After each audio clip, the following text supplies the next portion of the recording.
They said Sister Rachel's hands were too old to hold a blade steady.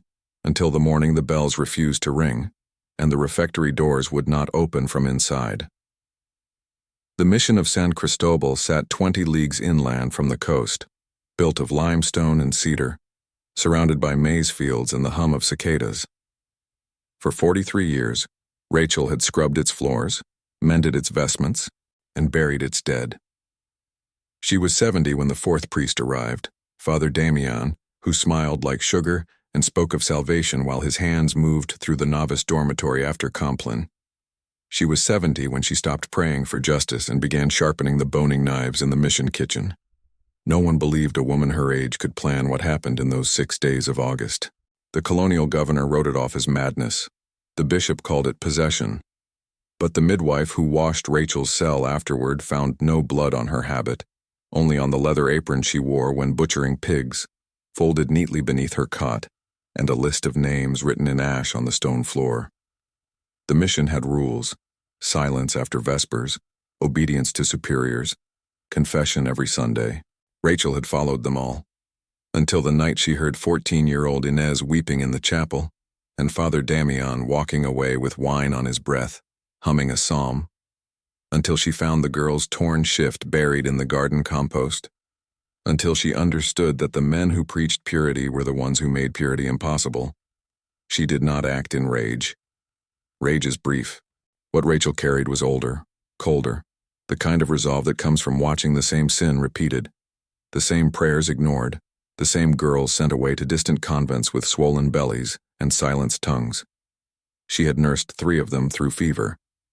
She had closed the eyes of 2 who did not survive childbirth. She knew the cost of silence, and she decided the cost of speech would be paid in a different currency. The mission ledgers later showed she had requested extra pork deliveries for the Feast of the Assumption. She had asked for new flensing knives from the blacksmith. She had volunteered to oversee the wine cellar inventory. And on the morning of August 15th, when the 4 priests gathered in the refectory for breakfast, the doors were barred from outside, and the only sound from within was the slow, methodical rhythm of a woman who had spent 43 years learning how to carve meat from bone. Chapter 1. The Weight of Names. They said Rachel had gone deaf in one ear, but she heard everything. The creak of the floorboards outside the novice cells, the latch lifting on the wine cellar door, the shuffle of sandaled feet retreating before dawn. She heard Father Damian's voice in the confessional, forgiving himself aloud, and Father Ildefonso's laughter when the younger nuns served supper. She heard what the bishop did not: the architecture of sin, built in whispers and maintained by silence. The mission woke to bells, matins at dawn, lauds at sunrise, vespers when the light turned gold. Rachel rang them. Her hands, gnarled by decades of labor, knew the rhythm of each bronze tongue. She pulled the ropes at the same hour every day, and the sound carried across the fields where indigenous families worked land that had once been theirs, before the cross and the sword arrived together. On the morning of August 9th, Rachel missed the matins bell. She stood in the chapel instead, watching Inez kneel at the altar. The girl's face was pale as altar cloth. Her hands trembled when she lit the candles. Rachel had seen that trembling before, in Maria, in Constanza, in Beatriz. All of them gone now, transferred to missions in the interior where their shame would not stain San Cristobal's reputation. Father Damian entered through the sacristy door. He smiled at Rachel, the way men smile at old women, as if age made her invisible, harmless, safe. He walked past her to where Inez knelt, placed his hand on her shoulder, and murmured something Rachel could not hear. But she saw the girl flinch. She saw Father Damian's thumb trace the edge of Inez's collarbone before he withdrew, humming. That afternoon, Rachel requested permission to butcher the mission's 2 remaining pigs. The autumn feast was approaching, she told Father Provincial, and the meat would need time to cure. He waved her away without looking up from his correspondence.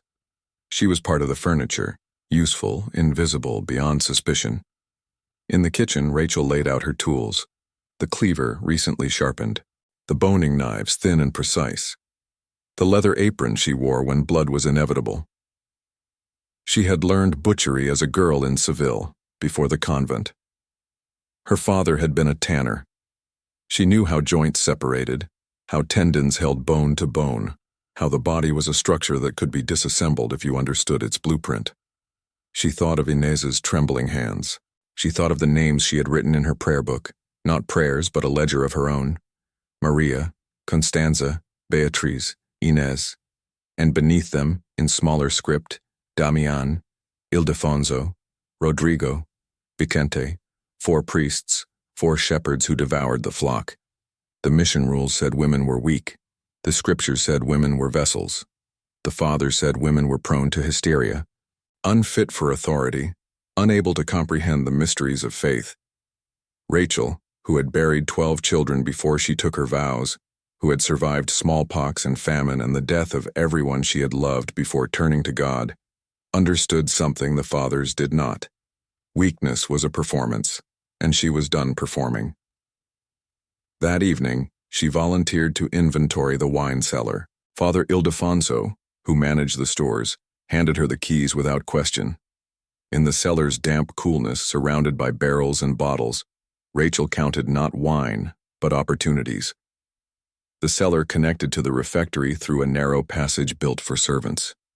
The refectory had 1 door to the courtyard, 1 door to the kitchen. Both could be barred from outside. She returned the keys at Compline. Father Ildefonso barely glanced at her. She was 70. She was invisible. But that night, kneeling in her cell, Rachel did not pray. She sharpened her knives instead, the rasp of stone on steel like a whispered psalm, and outside her window the cicadas screamed as if they knew what was coming. Chapter 2. The Architecture of Silence. The mission had been built to contain. High walls kept the indigenous converts inside during their instruction. Narrow windows prevented escape. The layout itself was a sermon on obedience. The chapel at the center, the priests' quarters elevated and apart, the dormitories for the nuns and novices close to the kitchens and laundries, close to labor, far from authority. Rachel knew every passage. She knew which doors swelled in humidity and required force. She knew where the floorboards creaked and where they stayed silent. She knew the hours when the mission held its breath, the 2 hours after matins when the fathers slept, the hour after Compline when the novices were locked in for the night, the long span between midnight and lauds when even the dogs stopped barking.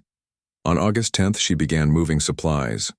A coil of rope from the tool shed, hidden beneath laundry in her cell. A second leather apron from the tannery, folded into the linen chest. Candles and tinder stored in the refectory pantry. Salt, lime, and vinegar, preservatives for meat, unremarkable in a mission kitchen. She worked in plain sight. Old nuns were expected to putter, to organize, to prepare. No one questioned her. Father Provincial spent his days writing letters to the colonial capital, requesting more funding, more land, more authority. Father Rodrigo, who oversaw the indigenous laborers, drank heavily and slept through afternoon prayers. Father Vicente, the youngest, buried himself in theological texts and avoided everyone. Father Damian, the wolf in shepherd's cloth, smiled at everyone and touched those who could not refuse. Rachel watched them at supper. They sat at the high table, elevated above the nuns and workers. They ate first, spoke loudly, laughed at jokes she could not hear. Father Ildefonso complained about the quality of the wine. Father Rodrigo spilled gravy on his cassock and did not clean it. Father Vicente read while eating, ignoring the conversation. Father Damian told a story that made the others laugh, something about a girl in the village who had misunderstood his offer of spiritual guidance. Rachel served them bread. Her hands did not shake. She had learned, over 4 decades, how to carry rage the way she carried water, carefully so it would not spill until she chose to pour it. After supper, she found Inez in the chapel again. The girl was not praying. She was staring at the statue of the Virgin, her face empty of everything but resignation. Rachel sat beside her, close enough to whisper. "When I was your age," Rachel said, "I believed God answered prayers." Inez did not respond. "Now I am old," Rachel continued, "and I know God answers through hands. Ours, if we are willing." Inez turned to her, eyes wide and wet. "Sister, what can we do? They are priests. They speak for God." "No," Rachel said. "They speak for themselves. God is silent. We must not be." She did not explain further. That night, she wrote a letter, not to the bishop, who would burn it, nor to the governor, who would ignore it, but to the midwife in the village, a woman named Socorro, who had delivered Constanza's stillborn child and wept afterward. Rachel gave the letter to one of the indigenous workers at dawn, along with a silver coin she had saved for 20 years. The letter contained no accusations. It contained a date, August 15th, and a request. "Come to the mission gate at dawn. Bring the magistrate if you can. If I am dead, tell him to look in the refectory." The mission operated on cycles: planting and harvest, prayer and labor, sin and forgiveness. Rachel had participated in these cycles for 43 years, believing they meant something. Now she understood. Cycles could be broken. All it required was willingness to act outside the pattern, to become the disruption history would not expect. On August 12th, she inspected the refectory door. The lock was simple, designed to keep servants out, not to keep priests in. She tested the bar she had hidden beneath the kitchen trestle table, a thick beam of cedar long enough to wedge against the door handles. It fit perfectly. She returned to her cell and knelt, not in prayer but in preparation. She thought of her father's hands teaching her to joint a pig. "Follow the bone," he had said. "The body will tell you where to cut." She thought of the first time she had closed a dead child's eyes, how peaceful the face had looked after suffering. She thought of Inez and Maria and all the girls whose names she carried like stones. The mission bells rang vespers. Rachel rose, washed her hands, and walked to the kitchen. She took down the boning knives and began to sharpen them, one by one, until the edge caught the candle light like a promise. Chapter 3. The Feast of the Assumption. The Feast of the Assumption fell on August 15th. It celebrated the Virgin Mary's ascent to heaven, her body and soul taken up without corruption. The mission prepared for 3 days: special masses, incense, flowers from the garden, and a feast that required slaughtering the last 2 pigs. Rachel volunteered for everything. She arranged the chapel flowers. She laundered the altar cloths. She oversaw the kitchen preparations, directing the younger nuns with calm authority. No one questioned her. She was old, devout, and invisible. On the morning of the 14th, she butchered the pigs. She worked alone, insisting the younger nuns focus on baking. In the courtyard, beneath the fig tree, she laid out her tools and began the methodical work of dismemberment. The cleaver split the spine. The boning knife traced the ribs.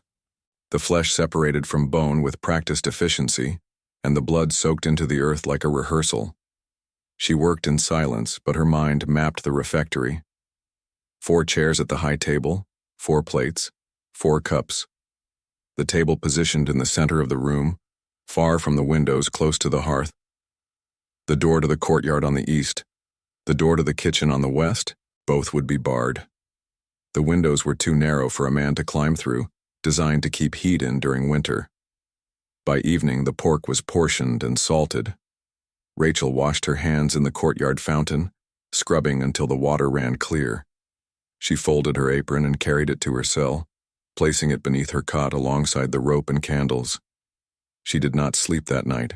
She sat on her narrow bed, listening to the mission breathe, the creak of old wood, the rustle of night birds, the distant bark of dogs in the village. At matins, she rang the bells. The sound carried across the fields, waking the world to another day of cycles. But today the cycle would break. The fathers gathered in the chapel for the feast day mass. Rachel knelt in the back, watching them process in their finest vestments. Father Provincial, solemn and self-important. Father Rodrigo, bleary-eyed and hungover. Father Vicente, pale and distracted. Father Damian, radiant and smiling, his eyes finding Inez in the novice section and lingering there like a hand. After Mass, the fathers retreated to their quarters to change. Rachel went to the kitchen. The younger nuns were already preparing the feast, kneading dough, chopping vegetables, setting out platters. Rachel dismissed them gently. "I will finish," she said. "You have worked enough. Rest before the evening service." They obeyed without question. Old Rachel, who had fed the mission for 4 decades, who knew every recipe and every tradition. They left her alone in the kitchen, and she began to prepare the table. 4 plates, 4 cups, 4 chairs. She set them with care, each placement precise. She poured wine from the cellar, full cups for a celebration. She arranged the roasted pork, the bread, the preserved fruit. It looked like a feast. It looked like devotion. It looked, to anyone watching, like love. At midday, she rang the bell that summoned the fathers to the refectory. They came from their quarters speaking among themselves, still wearing the satisfaction of a well-delivered sermon. Father Damian joked about the quality of the pork. Father Ildefonso hoped the wine was better than last month's bitter vintage. Father Rodrigo complained about the heat. Father Vicente said nothing, already thinking about the book he would read after eating. They entered the refectory through the courtyard door. Rachel stood by the kitchen door, holding a serving tray. She smiled at them, the way old women smile, harmless, deferential, grateful for their existence. They barely acknowledged her as they sat. Father Provincial said, "Grace." The fathers lifted their cups, and Rachel stepped through the kitchen door, closing it behind her. She heard the scrape of chairs, the clink of knives on plates, the ordinary sounds of men who believed themselves untouchable. She picked up the cedar beam she had hidden beneath the trestle table. She carried it to the courtyard door and wedged it across both handles, locking it in place with an iron bracket she had borrowed from the carpenter's shed. Then she returned to the kitchen door and did the same. The beam fit perfectly, as she had known it would. Inside the refectory, someone called her name. "Sister Rachel, we need more bread." She did not answer. She walked to her cell, put on her leather apron, and picked up her knives. The mission bells began to ring for sex, the midday prayer, but Rachel did not pull the ropes. She let them ring themselves out one by one, until the sound faded into cicada screaming silence, and then she returned to the refectory, where the fathers were beginning to shout. If you're still watching, tell us in the comments where in the world you're watching from, and how this story found you. Chapter 4. The Work of Justice. The first rule of butchery is patience. Rushing leads to waste, torn meat, splintered bone, spoiled yield. Rachel's father had taught her this in Seville when she was 9 years old, and her hands were still small enough to reach into the cavities of sheep. "Respect the body," he had said. "It will guide you if you listen." The fathers were not listening. They were shouting. Father Provincial's voice carried through the refectory door, commanding and furious. "Open this door immediately. This is outrageous. Sister Rachel, you will face severe punishment for this insubordination." Father Ildefonso pounded on the wood. "Let us out. This is madness. Someone fetch the magistrate." Father Rodrigo cursed, his words slurred with wine and panic. Father Vicente said nothing, but she heard his breathing, rapid, terrified, pressed against the door. Rachel stood in the kitchen, listening. The refectory had one small window, positioned high near the ceiling, designed for ventilation rather than light. From her vantage point, she could see the fathers moving inside, shadows against the lime-washed walls, pacing, arguing, testing the doors. They would soon understand that the bars were solid, that the windows were too narrow, that shouting would bring no help because everyone else was in the chapel or the fields, and the kitchen courtyard was enclosed. She had planned for noise. The mission was large, built to echo prayers and hymns across stone. But the refectory was isolated, tucked away from the main courtyard, positioned so the fathers could eat in peace without the distraction of the working nuns and indigenous laborers. Their privilege had become their prison. Rachel did not enter immediately. She needed them to understand their situation, to exhaust the possibilities of escape, to move from anger to fear. Fear made men reckless. Panic made them predictable. She had watched enough men die, from fever, injury, age, to know that the body's final movements followed patterns. Fight, flight, freeze. And when flight was impossible, Only 2 remained. She prepared her workspace. The kitchen table, cleared of everything except her knives, laid out in order of use. Cleaver, boning knife, filleting blade, saw. A bucket of water, drawn from the well. Rags, clean and folded. Twine. Salt. The window above the table showed the courtyard, empty except for sleeping dogs and a cat washing itself in the sun. Inside the refectory, Father Provincial had stopped shouting. Rachel heard murmured conversation, strategic now rather than panicked. They were planning, perhaps to break down the door, though the cedar beam would hold. Perhaps to climb through the window, though none of them were young or agile enough. Perhaps to wait, assuming someone would eventually wonder why the priests had not emerged. But Rachel had told the younger nuns that the fathers were fasting in preparation for the evening service, a special penance for the feast day. She had told the indigenous workers to stay in the fields until Vespers. She had sent the mission's only servant who might question her absence to the village with a message for the baker. The mission was empty of witnesses, and would remain so until dawn. She wrapped her rosary around her wrist, not for prayer, but for grip. Then she unlocked the kitchen door. The refectory fell silent when she entered. 4 faces turned toward her. Father Provincial's red with rage, Father Ildefonso's pale with confusion, Father Rodrigo's slack with drink, Father Vicente's frozen with something that might have been understanding. "Sister Rachel," Father Provincial began, his voice tight with forced calm. "Explain yourself. Why have you locked us in? This is inappropriate and—" "Father Damian," Rachel interrupted, her voice steady. "Step forward." No one moved. "I said step forward." She did not raise her voice. She did not need to. She held a cleaver in her right hand, and her left hand gripped the rosary so tightly the beads cut into her palm. Father Damian tried to smile, that same sugar-sweet expression he wore when comforting grieving widows or consoling young novices. "Sister, I don't understand what—" "Inez," Rachel said. "Maria, Constanza, Beatrice, shall I continue?" The smile faltered. Father Damian glanced at the other priests, seeking support, finding none.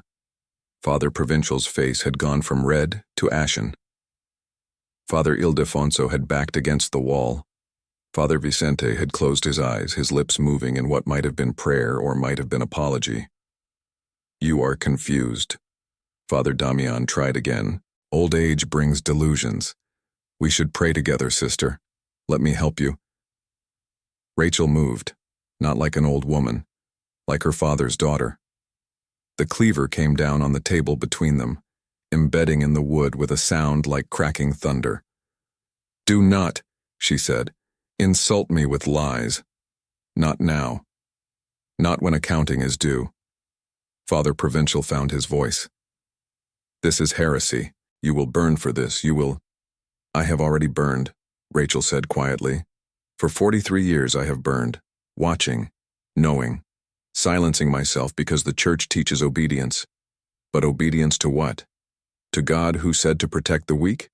Or to men who use God's name to justify appetite?" The refectory had become a confessional. But this time, Rachel held the authority. She raised the cleaver again. "Father Damian, step forward, or I begin with Father Vicente." Father Vicente's eyes opened. He was crying.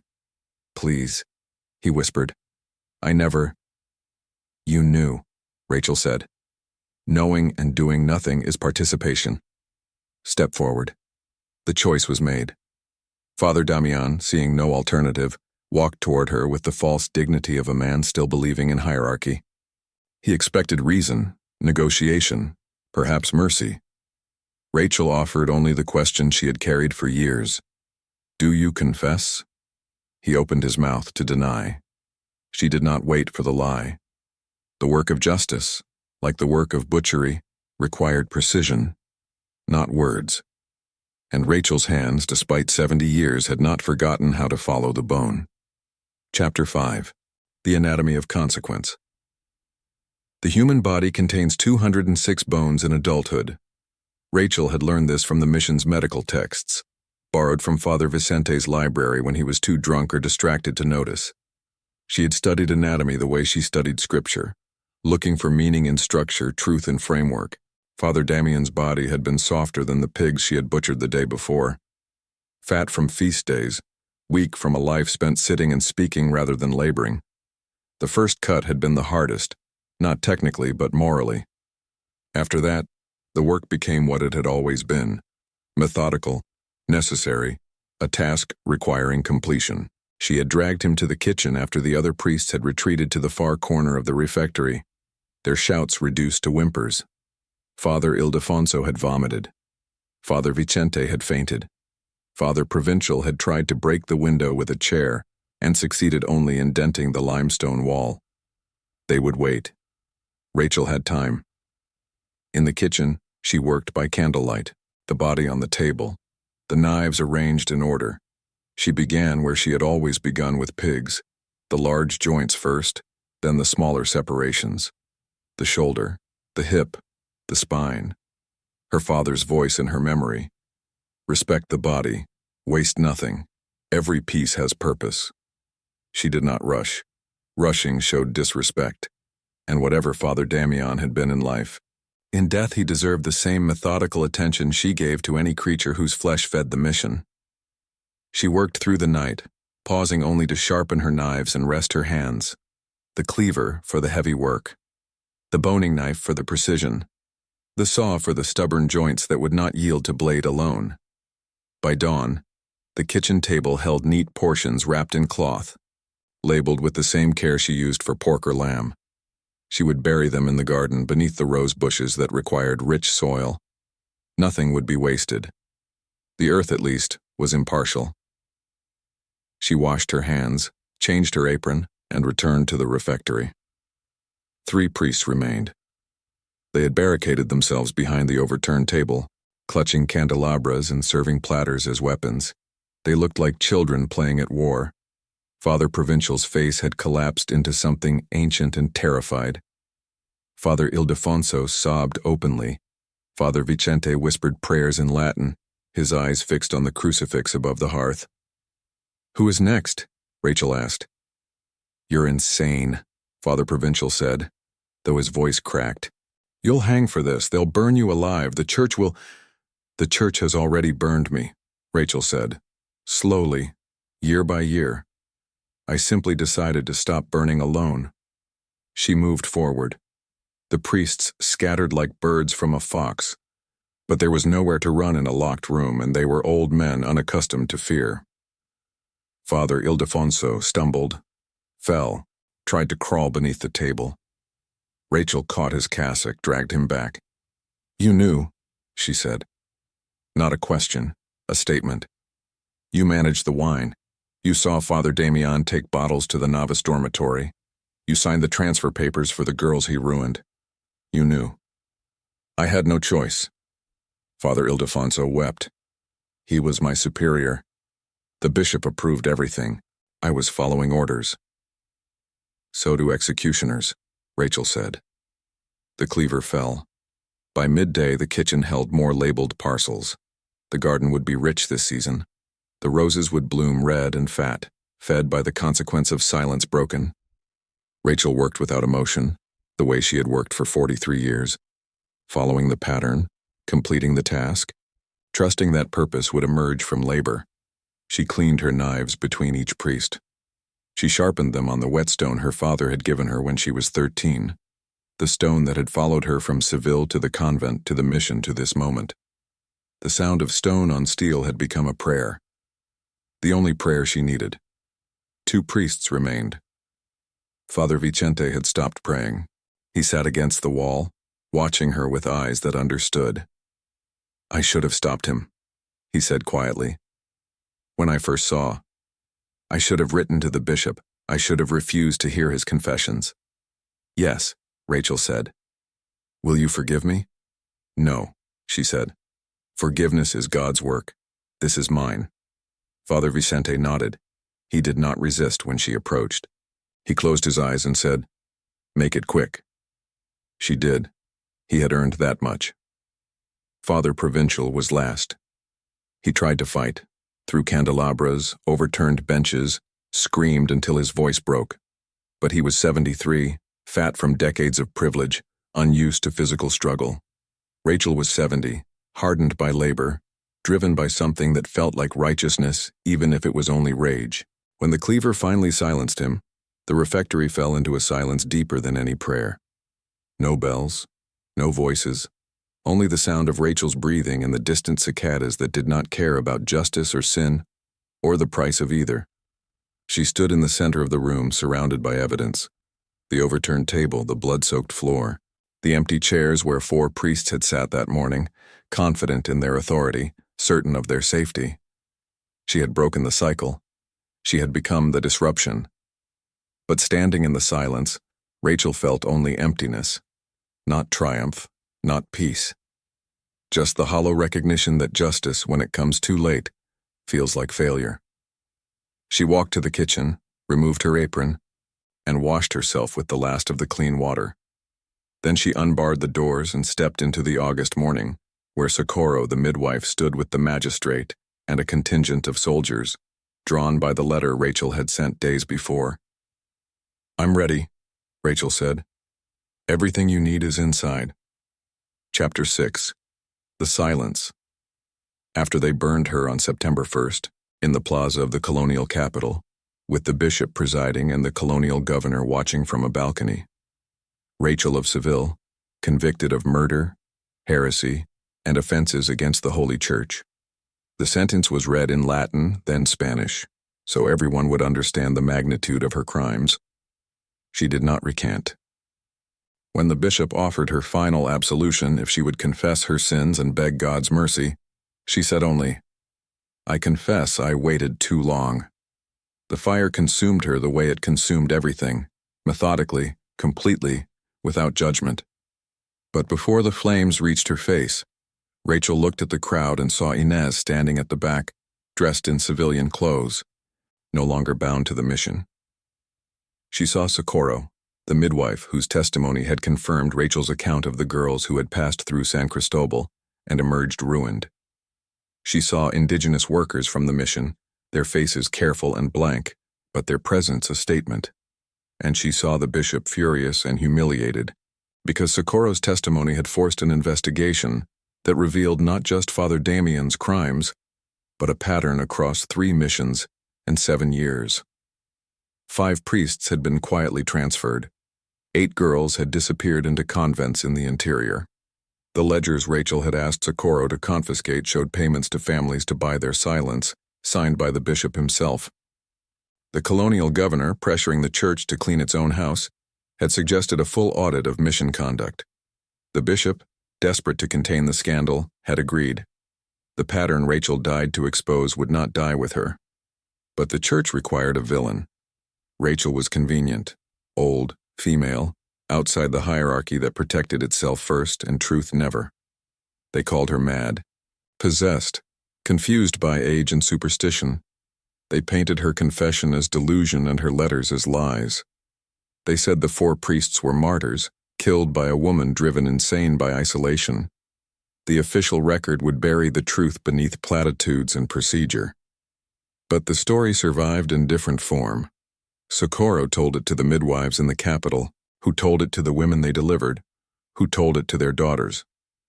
Inez told it to the novices who fled the mission after the investigation began, seeking civilian lives rather than the safety of continued obedience.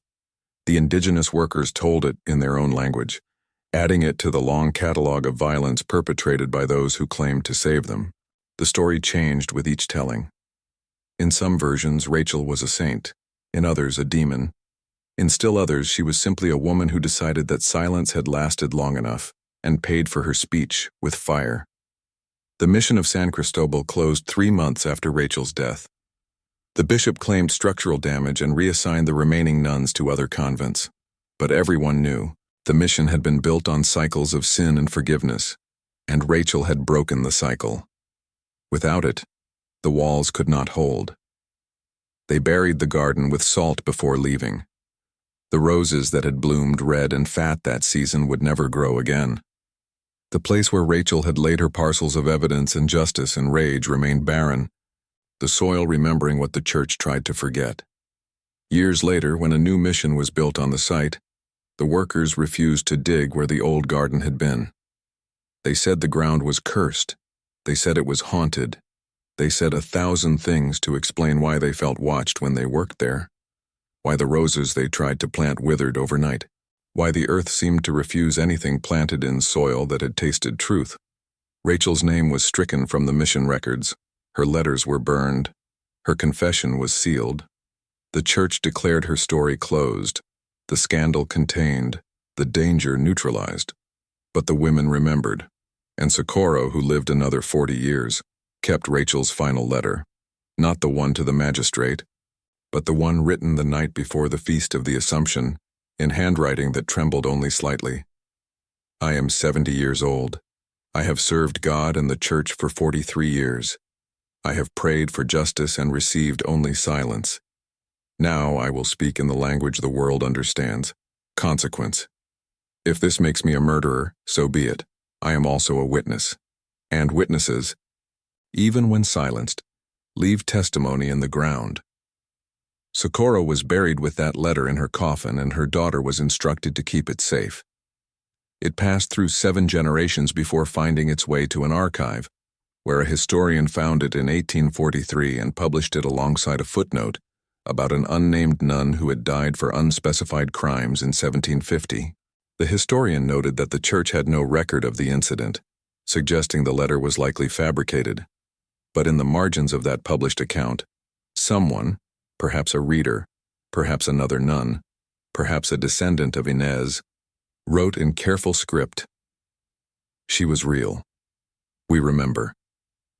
And in missions across the colonies, in convents and laundries and hospitals run by nuns whose names no one recorded, and whose labor history took for granted, women told their daughters, when silence becomes complicity, speech becomes justice, even when speech demands fire. Rachel of Seville became a ghost story, a cautionary tale, a legend. But legends, like fires, have a way of spreading, and the women who heard her story understood what the men who buried it did not. That silence protects power only until someone decides the cost of speech is worth paying. The bells at the mission of San Cristobal never rang again. But on feast days, when the wind blew right, people swore they heard a single bell tolling, not from the ruined chapel, but from the garden where the roses would not grow, where the earth held secrets the church could not absolve. Rachel was 70 when she decided silence had lasted long enough. She burned for it. But the story she paid for with fire burned brighter and longer than any pyre, spreading in whispers and letters and testimony that survived not in official records, but in the collective memory of women who understood. Sometimes, justice comes not from heaven, but from the hands willing to wield it, consequences and all. If this story kept you holding your breath, hit like. It helps us bring more forgotten histories back to life.